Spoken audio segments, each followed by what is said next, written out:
And so far, we've been doing a great job. Thank you to all the speakers who've been intervening before this, and thank you to each and every one of you for being here today.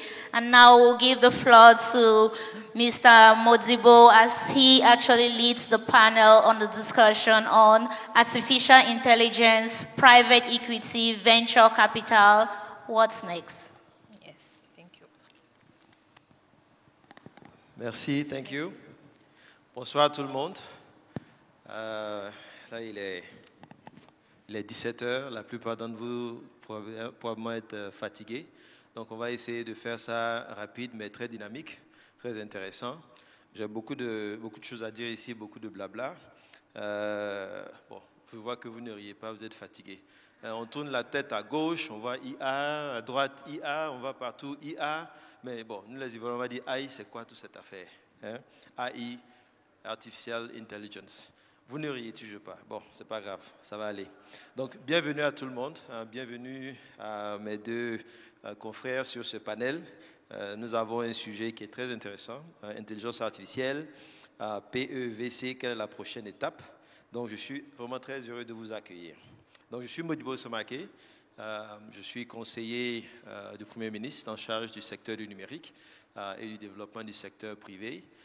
Je suis aussi, dans ma deuxième casquette, coordinateur du programme stratégique de transformation de l'aquaculture en Côte d'Ivoire. Donc, je ne pouvais pas ne pas en parler. Juste deux mots sur l'aquaculture. C'est plus de 500 milliards de poissons qu'on importe chaque année. On produit 10 000 pour un besoin de 700 000 tonnes. C'est l'élevage avec la marge bénéficiaire la plus importante. On veut produire localement. Si vous êtes intéressé à investir dans ce secteur et avoir vraiment et pouvoir toucher cette marge, venez me voir. Alors, nous sommes réunis ce jour pour explorer les nouveaux horizons que l'intelligence artificielle ouvre à tous et plus particulièrement au monde du capital investissement et capital risque. Nous sommes à la croisée des chemins. L'innovation technologique avance à la vitesse de la lumière et l'IA se présente comme un outil révolutionnaire pour la transformation des entreprises, mais également comme un catalyseur pour redéfinir les stratégies d'investissement. Pourquoi l'IA? Pourquoi maintenant? Juste une tendance ou le futur? L'IA offre certes des capacités d'analyse, de prévision et d'automatisation sans précédent, permettant d'optimiser les décisions d'investissement. On est bien dans un sommet sur l'investissement. Également capable d'accélérer la due diligence et de découvrir des opportunités jusqu'alors inaccessibles. L'IA peut analyser des volumes importants de données pour identifier des tendances et des modèles avec une grande célérité, ainsi réduisant les risques, le temps et augmentant les potentiels de rendement des investissements. En tant qu'investisseurs, nous sommes constamment à la recherche de moyens d'affiner le processus de prise de décision, d'optimiser la gestion de nos portefeuilles et ultimement de maximiser les retours sur investissement. En ce qui concerne les entreprises en quête de financement, l'IA mènera à un nouveau profil d'entrepreneur, offrant des opportunités sans précédent pour connecter avec des investisseurs, prouvant leur valeur et accélérant leur croissance. L'IA peut-elle être une solution pour les plus petits, ceux qui ont besoin de plus petits fonds, ou bien est-ce seulement pour les grandes entreprises? Ça, c'est la question qu'on va se poser. On connaît un peu les domaines du capital investissement. On parle de recherche, origination des opportunités, due diligence, évaluation des actifs, optimisation du portefeuille, stratégie de sortie. J'ai entendu ça tout à l'heure à plusieurs reprises. Est-ce que l'IA peut répondre à toutes ces questions? Comment rendre l'investissement accessible aux petits acteurs? Comment utiliser l'intelligence artificielle dans un contexte africain? Tant de questions et le sujet est vaste. On tentera d'y répondre, mais surtout de stimuler une réflexion profonde sur l'avenir du capital risque à l'ère de l'intelligence artificielle, du point de vue tant des investisseurs que des entreprises, et on va aussi le contextualiser en Afrique. Alors, sans plus tarder, permettez-moi de vous présenter nos panélistes. Je vais commencer par M. Hamid Belmeki, qui est diplômé avec distinction de l'École polytechnique et de l'ENST à Paris, Hamid a également enrichi son parcours académique avec un exécutif MBA de l'ESAD Barcelone. Fort de 27 ans d'expérience en banque d'investissement, il a laissé son empreinte dans des institutions prestigieuses telles que HSBC, Société Générale, BMCE en Europe au Maroc, où il a assumé le rôle de Managing Director responsable des analytiques. Il occupe en ce moment le poste de partenaire technologique et analytics chez IO, un cabinet de conseil avant-gardiste spécialisé en finance et membre du réseau Allen Allman Associates. Il combine son expertise approfondie en finance avec une passion pour l'innovation, et j'ai discuté avec lui, je peux vous le dire, aidant à façonner les stratégies d'investissement de demain à travers le prisme de l'intelligence artificielle. Je voudrais également vous présenter mon frère et ami Dr Reda Benjeloun, qui est un véritable pionnier engagé dans l'utilisation de la technologie pour transformer l'Afrique. Né et élevé en Côte d'Ivoire, Reda a suivi un chemin académique remarquable, débutant par des classes préparatoires scientifiques à Paris, avant d'obtenir son diplôme d'ingénieur à l'ENSI-Caen en France. Il ne s'est pas arrêté là. Son appétit pour le savoir l'a conduit à enrichir son parcours avec un MBA de HEC Paris et un programme pour dirigeants à Harvard Business School. Fondateur du groupe Hightech, Reda a été un pionnier dans l'industrie informatique en Afrique, conduisant son entreprise avec la vision de créer un impact positif sur le continent en exploitant la convergence exponentielle des technologies. Sa passion pour l'innovation ne s'arrête pas à ses entreprises. Il partage également son expertise en tant que directeur du MBA Entrepreneuriat et Innovation à l'Institut français de gestion. Mais ce qui distingue particulièrement Reda est son travail de recherche à Case Western Research University aux États-Unis, où il explore comment l'intelligence artificielle peut être utilisée pour former des équipes hautement performantes en tenant compte des aspects psychologiques et cognitifs individuels. Joignez-vous à moi pour applaudir notre panel. Alors, messieurs, notre temps est court. On a un sujet qui est très vaste. On nous demande de le faire en un temps relativement court, n'est-ce pas? Bon, on est des mini-robots. Donc, je vais commencer déjà avec quelques questions. Alors, comment, selon vous, et puis je laisserai la parole à Hamid et ensuite à Reda, comment, selon vous, l'intelligence artificielle transforme-t-elle notre monde et plus spécifiquement le paysage des investissements, en particulier dans le capital risque et capital investissement? Merci beaucoup, Modibo, puisque Hamid me dit de prendre la parole. En tout cas, Modibo l'a dit, hein, s'il y a un endroit où, à mon avis, il ne faut pas être endormi, c'est bien le panel dont on est en train de discuter. Et félicitations à Jean-André. Et je trouve que c'est extrêmement important de nous donner l'opportunité d'en discuter. Déjà, dans l'introduction même de Modibo, vous voyez que le sujet, il est vaste. Le sujet est très vaste et on ne peut pas être en train de parler d'une industrie des private equity ou du venture capitalisme sans parler d'intelligence artificielle. Et avant même de répondre à la question précise que Modibo a donnée, à mon avis, en 30 minutes, on ne pourra jamais balayer vraiment tout ce que tu as soulevé comme problématique et peut-être à rentrer dans la précision avec Hamid qui rentrera dans la discussion. La question à laquelle vous devriez chercher à répondre, c'est déjà pourquoi on parle d'IA maintenant. Pourquoi on parle d'IA? En dehors même du fait de parler du venture capitalisme et du private equity et donc de la spécificité de votre secteur d'activité, qu'est-ce qui se passe? Depuis 2 ans, on nous parle d'IA. Est-ce que l'IA a démarré avec ChatGPT? La réponse, c'est non. L'IA, ça fait à peu près 100 ans que ça existe. En 1920, on trouvait déjà les premières lignes écrites autour de l'intelligence artificielle. Le perceptron, tous les modèles mathématiques, et donc il pourra même rentrer en profondeur, ont été connus et reconnus depuis les années 60. Le deep learning, c'est dans les années 2000. Qu'est-ce qui s'est passé? Et donc moi, avant de rentrer dans le détail de la discussion, j'aimerais bien peut-être en fait attirer votre attention sur qu'est-ce que c'est l'IA, quels sont les piliers de l'IA. Et les 3 piliers de l'IA, c'est 1, d'abord les algorithmes, 2, la collecte des datas, et 3, la capacité computationnelle et la capacité de stockage. D'accord?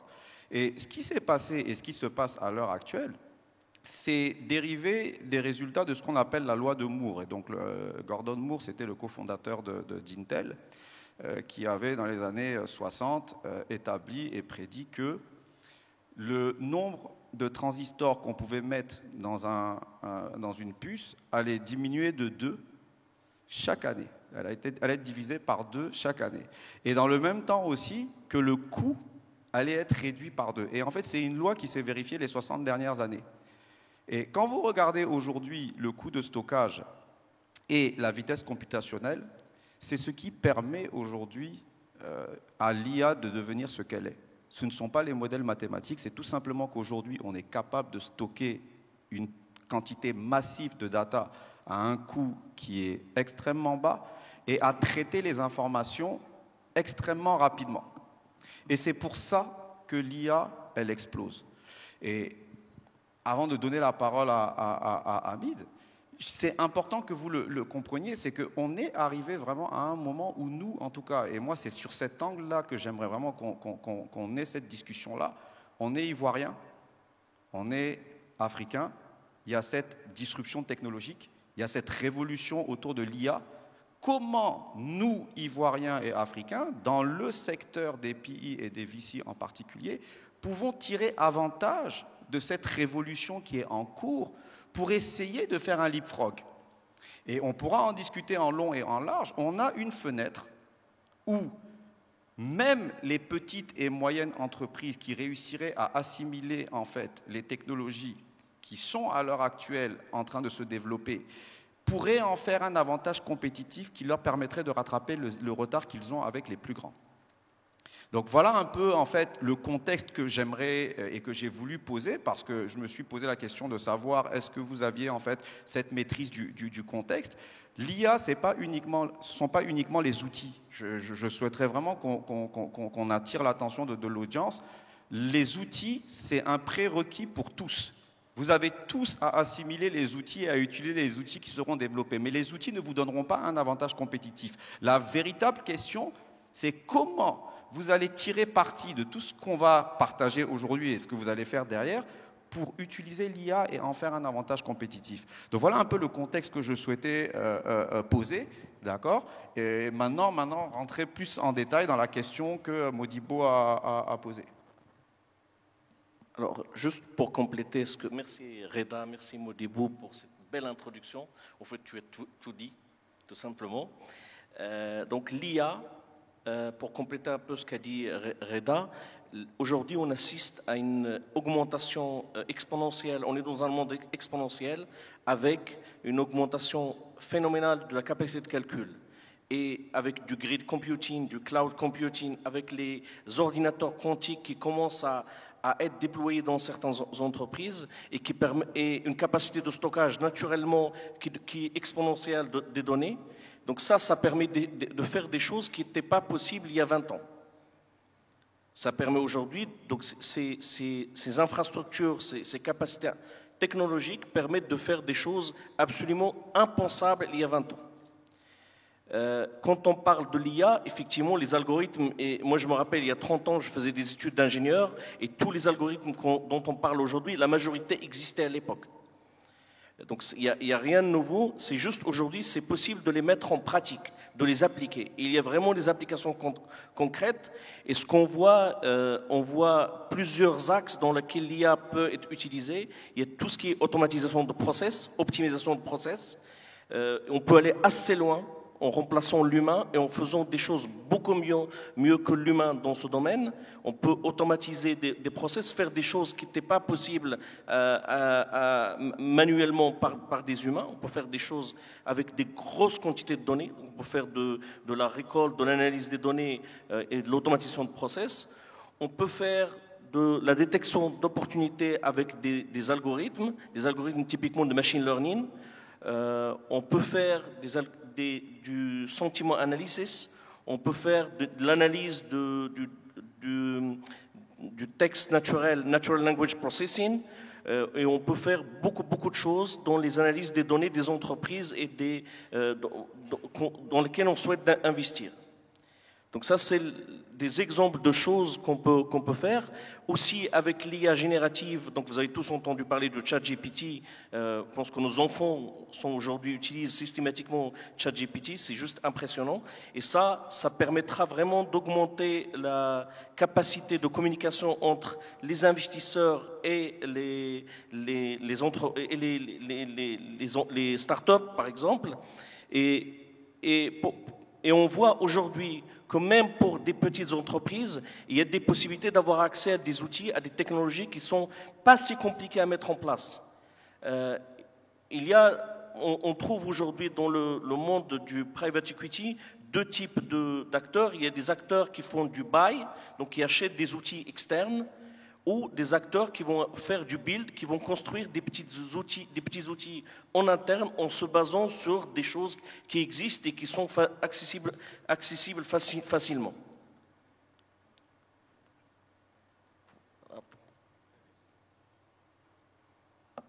Merci.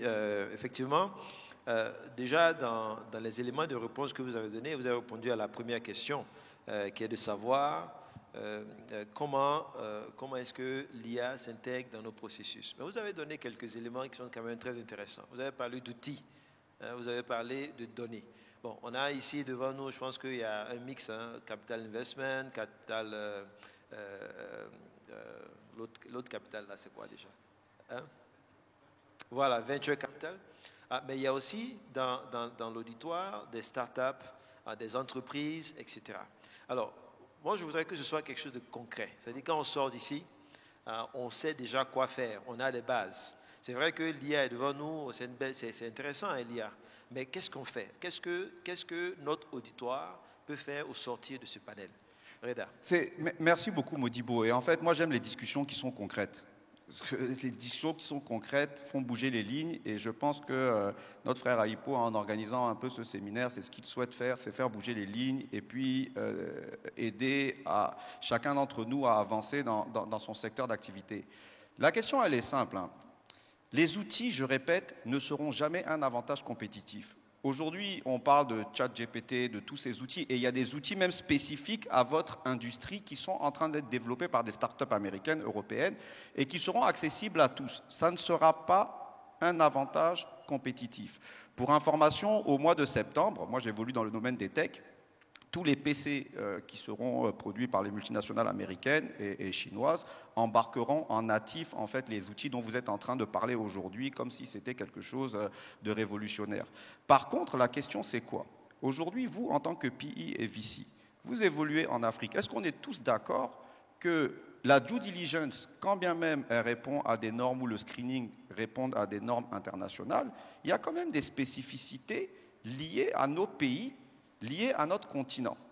Et donc, en ayant évolué 10 ans, 15 ans, 20 ans dans votre secteur d'activité, logiquement, vous avez, collecté des datas qui sont spécifiques à votre marché, et 2, vous avez aussi été capable de développer des modèles, même si aujourd'hui ils sont manuels, ce sont des modèles qui sont spécifiques à votre industrie, spécifiques à la façon dont vous opérez.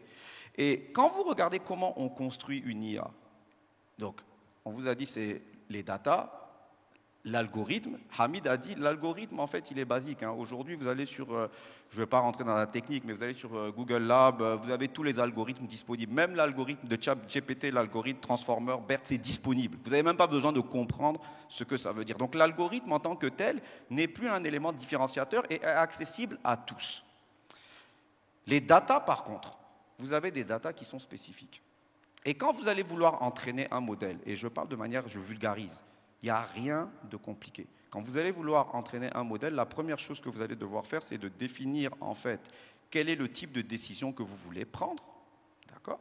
Et quels sont les éléments qui prédisent cette décision. Donc c'est une régression, donc je ne veux pas rentrer dans la statistique, mais il n'y a rien de transcendant. Mais grosso modo, A implique B. Et donc j'ai A, B, C, D, et ce sont ces éléments-là qui me permettent de prédire la décision que je veux prendre. C'est quelque chose que vous avez déjà au sein de vos entreprises. C'est quelque chose que vous avez déjà. La seule chose, c'est que généralement, en fait, au mieux, vous fonctionniez avec un algorithme de développement standard. Et quelle est la différence basique entre un algorithme standard, c'est-à-dire un programme informatique, quand vous appelez un informaticien ou une entreprise pour développer votre software? Et je vulgarise beaucoup, mais c'est pour vous dire.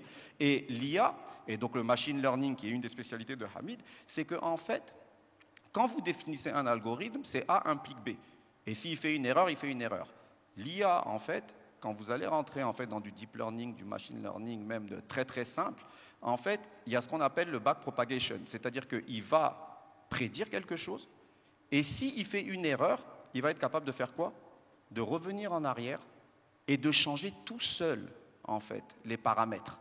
D'accord? Et c'est ça, pour vulgariser la magie de l'IA. Mais aujourd'hui, pour être très concret, ne vous arrêtez pas, moi en tout cas si j'ai une recommandation à vous faire, ne vous arrêtez pas aux outils. C'est là où on veut nous amener. On veut nous amener aujourd'hui en Afrique à utiliser des outils. À l'instant où on parle, on a encore les moyens et le temps en étant accompagné. Alors ce n'est pas simple parce que nous on n'a pas tout l'écosystème que les Américains ils ont ou que les Européens ils ont. D'accord ? On n'a pas cet écosystème académique, en fait, ces startups, ces laboratoires en fait, qui peuvent nous aider à avancer. Mais je vous garantis que ce sont des modèles qu'on est capable de développer. Moi, à titre personnel, dans mes propres activités, c'est un exemple que je vous donne. Quand j'ai voulu développer en fait, un modèle en interne, ça m'a coûté 1 000 $. Donc on n'est pas en train de parler d'investissement en milliards ou quoi. On a développé un modèle avec 1 000 $, on l'a testé, on l'a éprouvé, et une fois qu'on a réussi à affiner en fait, le type de data qu'on voulait collecter et les prédicteurs qui nous permettaient de prendre la bonne décision, on a maintenant fait les investissements qui sont les investissements qui nous apportent aujourd'hui ce qu'on veut récupérer. Et donc dans votre industrie, vous avez vraiment, même si vous n'avez pas la taille des plus gros, une opportunité unique de pouvoir prendre un avantage compétitif. Et c'est ça le message, Modibo, et c'est très concret, ce n'est pas de la théorie, c'est quelque chose d'extrêmement concret. Merci Reda, c'est très clair, moi j'ai très bien compris. Alors je vais poser la question à Hamid, tu es dans l'éducation. Alors ce que Reda vient de dire, définir le modèle, je pense que en tant que spécialiste ils peuvent définir ces modèles. Mais après, également, il ne faut pas être figé sur les outils. Les outils sont ce qu'ils sont. Mais il faut bien avoir accès ou bien trouver le moyen de créer ces données. Et si on a les données, il faut bien avoir des ressources humaines qui sont à même de pouvoir exploiter ces données pour que de façon concrète, pour des entreprises, capital investissement, etc., qu'ils puissent trouver le moyen d'exploiter ces données, sortir les modèles et sortir les résultats.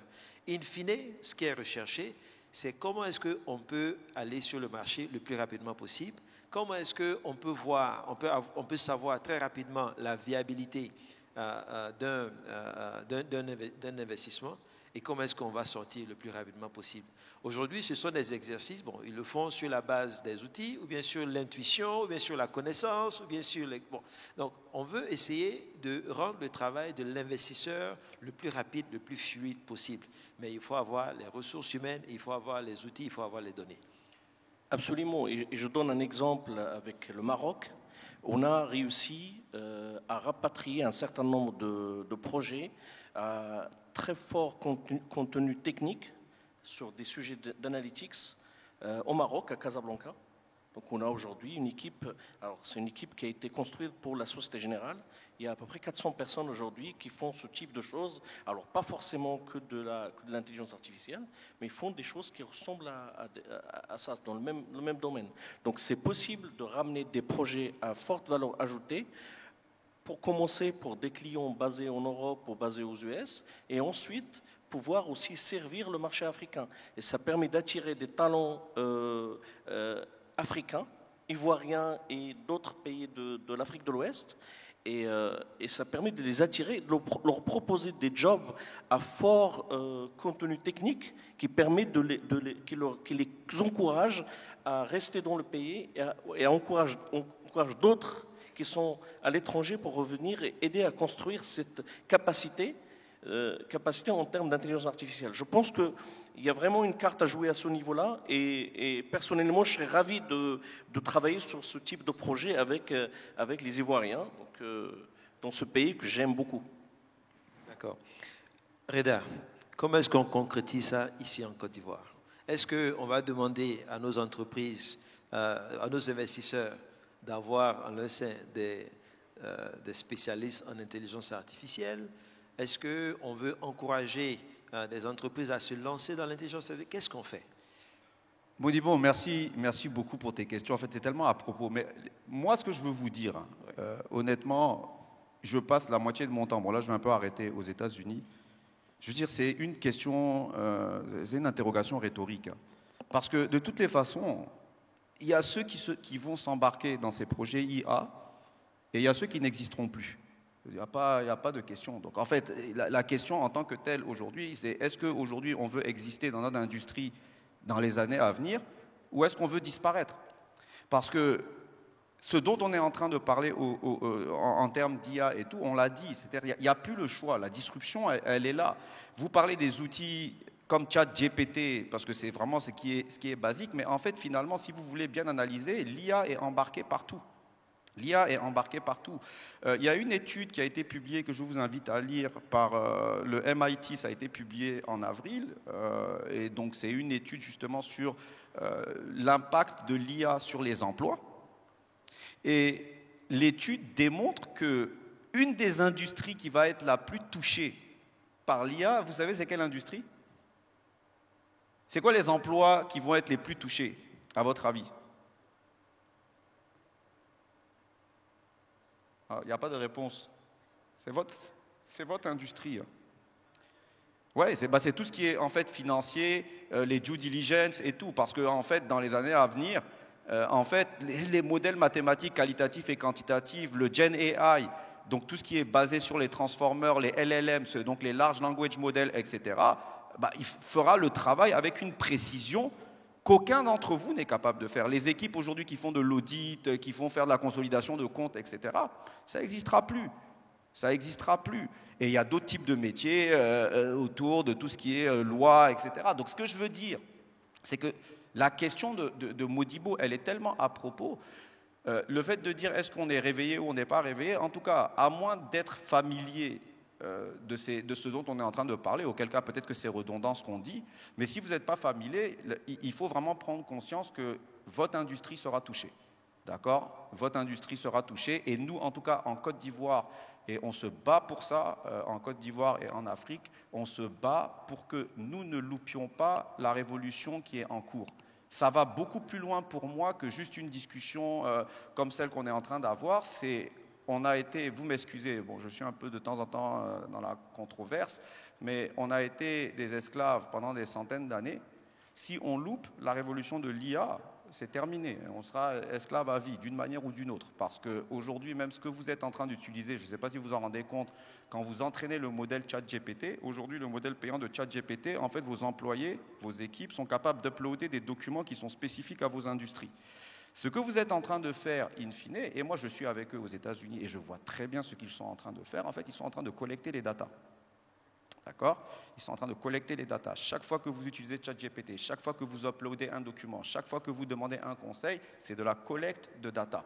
Et ils sont en train d'entraîner le modèle sur du spécifique. Et donc, si vous réfléchissez bien, au début, c'était quelque chose de personnel. Aujourd'hui, vous l'utilisez à titre professionnel. Et dans vos industries respectives, vous remontez les informations. Ces informations, elles sont stockées et elles entraînent un modèle. Va arriver un moment donné où si nous ne... Pour moi, de toute façon, cette partie-là, on a déjà perdu. D'accord ? Mais si nous ne prenons pas le pli pour aussi développer des modèles spécifiques pour nos entreprises et prendre de l'avance, ça sera trop tard. On utilisera les outils. D'accord ? On utilisera les outils.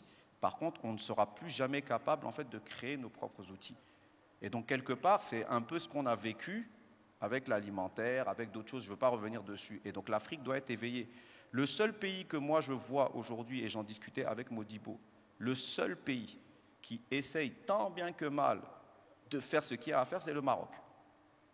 À l'heure actuelle. C'est le seul pays. Ils ont vraiment compris qu'il y avait quelque chose à jouer autour de ça. Et donc, voilà un peu, en fait, ce que moi, je pense de ces discussions-là. On a quelque chose à faire.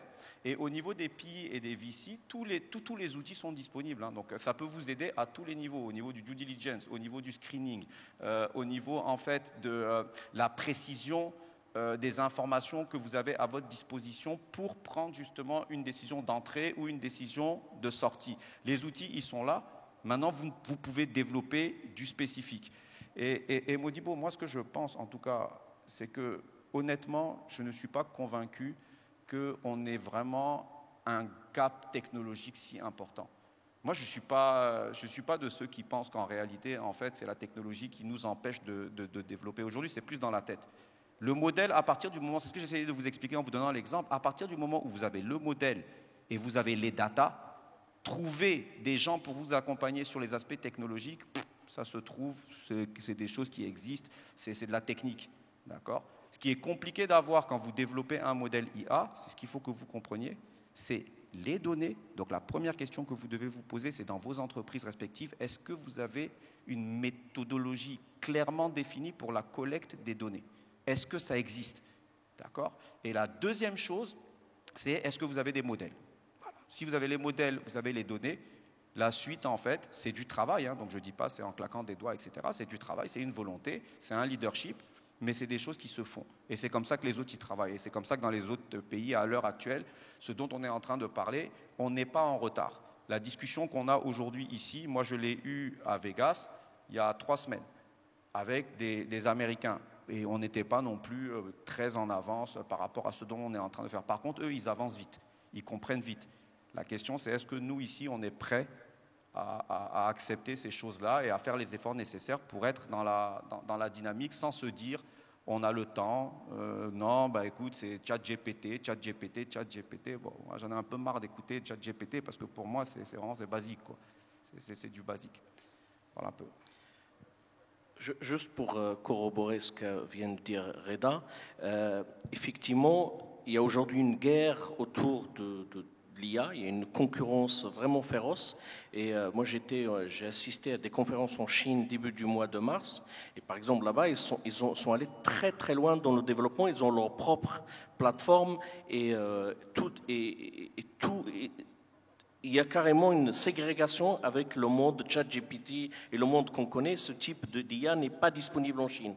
Donc c'est bloqué, on ne peut pas y accéder à partir de là-bas. Ils ont leurs propres outils. Et je travaillais dans des groupes avec des collègues, et avec des collègues chinois, et ils allaient ultra vite. C'est-à-dire quelque chose qu'on fait des présentations, des rapports qui nous prennent des jours de travail, ils le faisaient en 2-3 heures de travail. C'était fini. Et c'était vraiment bluffant parce que, en fait, comme je ne parle pas chinois, ben, je n'arrivais pas à déchiffrer ce qu'ils font. Mais à un moment donné, j'étais extrêmement impressionné par la vitesse avec laquelle ils travaillaient. Ils ont des outils qui sont encore plus puissants que ce qu'on connaît dans le monde occidental. Hier, je discutais avec Joseph, mon ami Joseph, et il m'a demandé un exemple simple pour illustrer le modèle et la data. Alors, je lui dis, on a l'une des langues parlées en Côte d'Ivoire, c'est le Djoula, c'est ça? Donc je lui dis, bah, supposons qu'on a un bébé et qu'on veut lui apprendre le Djoula. Donc on le met dans une famille et ça lui prend des années à apprendre le Djoula. Et au bout de quelques années, il parle très bien le Djoula. Voilà. Et ben, c'est un peu la même chose avec l'intelligence artificielle. On a un robot, on a des données, donc on veut apprendre au robot à parler le Djoula. Qu'est-ce qu'on fait? On le fait visionner, on accélérait tous les films, les séries qui existent en Djoula. Et au bout d'un moment, ben, le robot finit par parler le Djoula parce qu'il associe l'image, le mot chat en Djoula, je ne sais pas ce que c'est, je ne parle pas de Djoula, le mot chat en Djoula, et l'associe avec des images. Et il l'associe une première fois, une deuxième fois, et au bout d'un moment, le robot se met à parler le Djoula parce qu'il a vu, il a 80%, 90% du vocabulaire. Et plus on a de vidéos en plus on a de films et de séries en Djoula, ben le robot va perfectionner son apprentissage Djoula. Par contre, si on n'a pas de base de films et de séries à lui faire visionner, ben on ne peut pas l'entraîner, on ne peut pas lui apprendre. Donc ça, c'est une façon simple pour expliquer le mécanisme. Donc on a de la donnée, donc en l'occurrence là, c'est les films et les séries, et on a le robot qui contient des algorithmes. Et avec ça, il arrive à développer, donc je ne sais pas si cet exemple, voilà. C'est un très bon exemple parce que ça nous permet d'atterrir Vous savez, on a pris notre envol, on est allé voir c'est quoi l'IA, on a compris les enjeux, on a compris également que ce n'est pas un mythe pour l'Afrique, ce n'est pas impossible pour l'Afrique, on peut le faire et on doit se munir de tous les moyens. Les outils existent, certes, mais la ressource humaine également existe et au sein de vos organisations, vous savez déjà comment faire, vous savez le genre de questions que vous devez poser. Donc, à un modèle d'intelligence artificielle, vous devez lui dire, voici comment est-ce que ça fonctionne. Moi, en tant qu'expert capital risque, capital investissement, voici ce que j'attends. Et c'est à vous d'enseigner votre modèle sur comment le faire. Alors, notre temps est presque arrivé à sa fin. Je vais demander à l'auditoire si vous avez 2 questions. On va les prendre et ensuite donner l'opportunité à mes panélistes de faire la conclusion.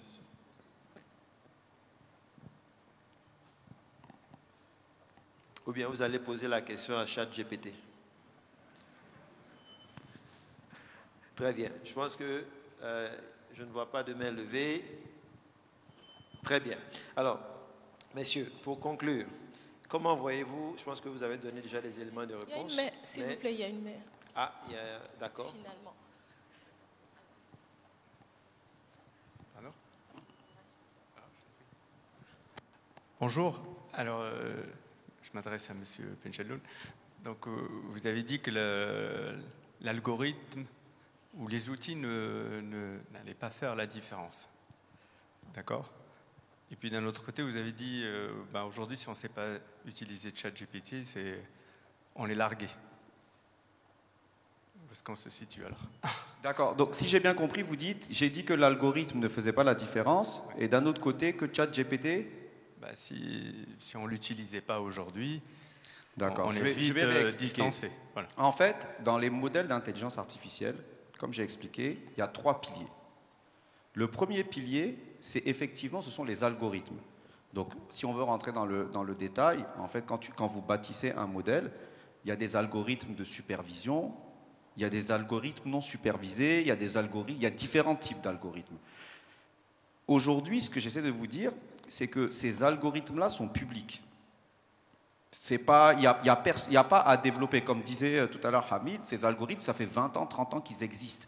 D'accord ? Donc il n'y a plus de différenciateur. Aujourd'hui, si vous montez une IA, ces algorithmes, vous allez utiliser un outil, donc généralement Google Colab, c'est un moyen de développer en fait des algorithmes d'IA, c'est ce que les techniciens vont aller utiliser. Tous les algorithmes sont disponibles gratuitement. La seule chose qui va faire la différence en construisant votre IA spécifique pour votre entreprise, c'est votre data. D'accord ? Ça, c'est ça qui va compter. Et votre capacité, en fait, de stockage et computationnel, c'est-à-dire de calcul.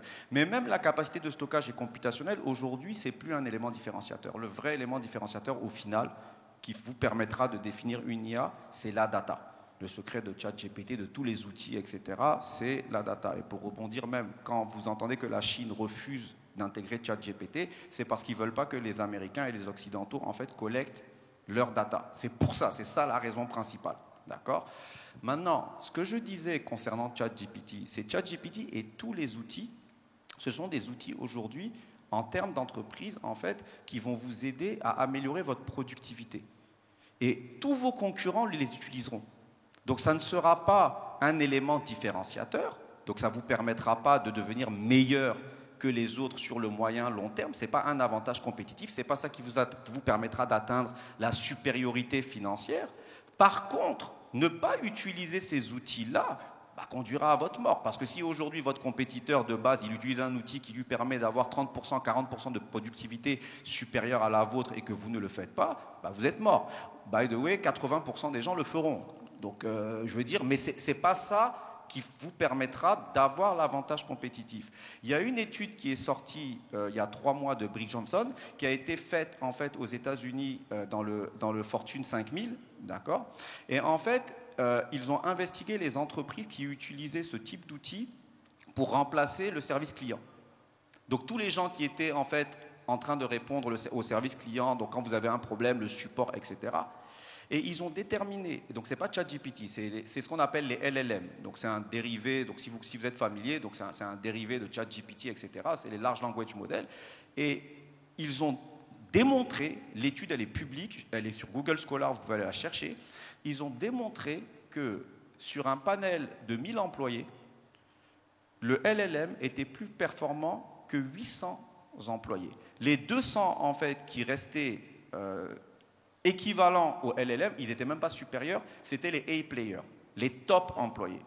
Donc au final, c'est pour vous dire que ces outils-là qui vont être implémentés, si vous aujourd'hui vous avez 1000 employés, d'accord, avec le cost de 1000 employés et que votre compétiteur, il a 200 employés et le LLM derrière, donc il a le cost de 200 employés, il va vous outbeat. D'accord ? Par contre, implémenter ce type de projet en entreprise, ça sera à la portée de tous. Donc la question c'est, en fait, à quelle vitesse en fait, vous êtes en train d'assesser les changements dans votre industrie. Ça ne sera pas un avantage compétitif, mais par contre c'est nécessaire. Sur le court terme, vous pouvez gagner par contre. Aujourd'hui, moi je vous garantis que les personnes qui comprennent très rapidement comment utiliser ces outils, qui les implémentent, sur le court terme, ils sont en train de prendre de l'avance. Ma recommandation par rapport à votre question, c'est ne vous arrêtez pas à ça. Parce que ça, tout le monde sera amené à le faire. Commencez déjà à réfléchir à comment je vais tirer avantage de mes 20, 30 années d'expérience dans mon industrie, de toutes les datas que j'ai pu collecter, et comment je vais pouvoir développer un modèle qui est spécifique à mon pays, à mon industrie, à ma région. Le temps que les plus gros, parce que ça finira par arriver, aient accès à mes datas. À l'heure actuelle, vous avez accès aux datas des plus gros. Il y a beaucoup de datas qui sont des archival, c'est-à-dire que c'est des datas qui sont publiques, qu'on peut acheter, qui détermine en fait les PIs que vous avez. Là, il y a beaucoup de data qui sont accessibles. Par contre, à l'heure actuelle, les data que vous avez ne sont pas disponibles en Europe et aux États-Unis. Donc, c'est un peu la nuance. Je ne sais pas si j'ai répondu à votre question. Oui, parfaitement. Je pense que la réponse est très claire. Et moi, ce que je pourrais dire, c'est que, ce que je comprends dans ce que tu viens de dire, donc l'entreprise qui est dans le capital investissement, capital risque, qui se met dans l'intelligence artificielle, pour être concret, va pouvoir augmenter largement, très rapidement son portefeuille, va pouvoir diversifier ses produits très rapidement et avoir la bonne, va pouvoir augmenter son capital. C'est ça, de façon concrète. Alors, on va aller à la conclusion, messieurs, parce que je reçois plein de signaux. Alors, en conclusion, Ami, donc, le point que tu voulais faire, plus ta conclusion, comment voyez-vous l'évolution de l'impact de l'IA sur le processus d'investissement dans les 5 à 10 dernières années? Moi, je suis assez optimiste, en fait, parce que je pense qu'il va y avoir des projets, plus de projets, parce que l'Afrique est en développement, la démographie joue en notre faveur. Ce n'est pas un élément négatif, c'est contrairement à ce qu'on pense. Les villes vont grossir d'une façon exponentielle. Il va y avoir beaucoup de projets et ce sera absolument nécessaire pour s'en sortir. Quand on aura des villes de 20, 30 millions d'habitants, on ne peut pas s'en sortir sans l'IA, donc il y aura des projets. Et donc pour les investisseurs, c'est une opportunité de sélectionner des bonnes pépites, et aussi ça donnera aux créateurs de ces entreprises la possibilité d'accéder à des financements. Ça augmentera la transparence, parce que plus on a de données, plus on a de capacités, on aura plus de transparence, donc ce qui donnera la confiance. Parce qu'aujourd'hui, un des éléments, c'est que, comme ça a été dit dans les panels, quand l'investisseur arrive, il ne va pas faire de la charité, il investit dans un projet prometteur, dans une équipe. Et s'il a de l'information et des capacités d'analyse, notamment à l'aide de l'IA, et ça l'encouragera à investir. Donc pour moi, je suis plutôt optimiste, et je pense qu'on a, comme l'a dit Reda, on a une vraie carte à jouer. Et voilà, donc que du positif, et voilà, tout le meilleur pour l'Afrique. Comment vois-tu l'évolution de l'impact de l'IA sur le processus d'investissement dans les 4 dernières années? Et la conclusion. Écoute, Modibo, déjà, quand tu dis 5-10 années, on sera déjà mort si on n'a pas embarqué l'IA. Et ça, c'est le message que j'aimerais vraiment partager avec vous. C'est-à-dire, moi, déjà, je félicite Jean-André, en tout cas, pour mettre en place ce genre de discussion. AI, what next, c'est important. Donc, ne serait-ce que pour nous mettre autour de la table. Modibo, on se connaît. Hamid, on vient de se connaître. Et discuter de ces choses-là, c'est quelque chose d'extrêmement important. Et je tiens à le souligner. moi, le message en tout cas que je veux passer, on n'a pas la prétention en 45 minutes de faire une revue longue et large, mais si vous avez un message à retenir, en tout cas de ce que moi j'ai dit, c'est voilà, AI, what next? It's AI. Je veux dire, c'est où on s'adapte, où on meurt. D'accord? Et aujourd'hui, en tant qu'Ivoirien, et plus largement en tant qu'Africain, on a franchement une mission, chacun d'entre nous ici, de comprendre qu'on a un rôle à jouer dans cette transformation.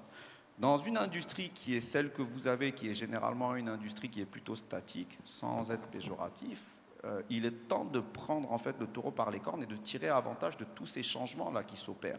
D'accord? Et donc d'être acteur, d'être vraiment acteur. Donc c'est vrai qu'on est dans un écosystème, je le rappelle, où on n'a pas les facilités qu'ont en fait les Européens ou les Américains, mais nous, on a les opportunités, on a les ressources, on a du business à développer et puis on a faim. On a faim, on a cette culture où on est positif, on a faim, nous sommes tous des entrepreneurs dans l'âme et on a envie en fait de s'émanciper. Et donc ce qui se joue aujourd'hui, que ce soit au niveau des PI, des VC et de manière plus large en fait dans le monde de l'innovation et de l'entrepreneuriat, quelque part pour moi, Modibo, c'est notre seule façon de nous en sortir. C'est vraiment, si on a un endroit dans lequel on a tout à jouer, c'est dans cette transformation-là. On essaye de nous embarquer dans une réflexion, je le disais à Modibo, qui est linéaire.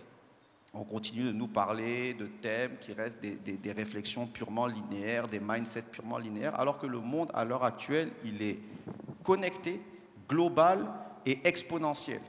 Et donc, si on ne change pas notre mindset en tant qu'Ivoirien et qu'Africain et qu'on ne pense pas de manière exponentielle, on évoluera, mais quand nous ferons 30 pas de 30 mètres, les autres feront 30 fois le tour du monde, parce que exponentielle de 30, c'est très différent de 30 fois 1. D'accord? Donc franchement, vous avez un rôle à jouer, les PI, les VC, prenez le pas et embarquez-vous dans tout ce qui est en train de se passer au niveau de l'AI, et ça nous permettra de contribuer à l'essor de la Côte d'Ivoire et l'essor de notre continent en général. Voilà un peu comment moi je vois les prochains mois, pas dire les prochaines années.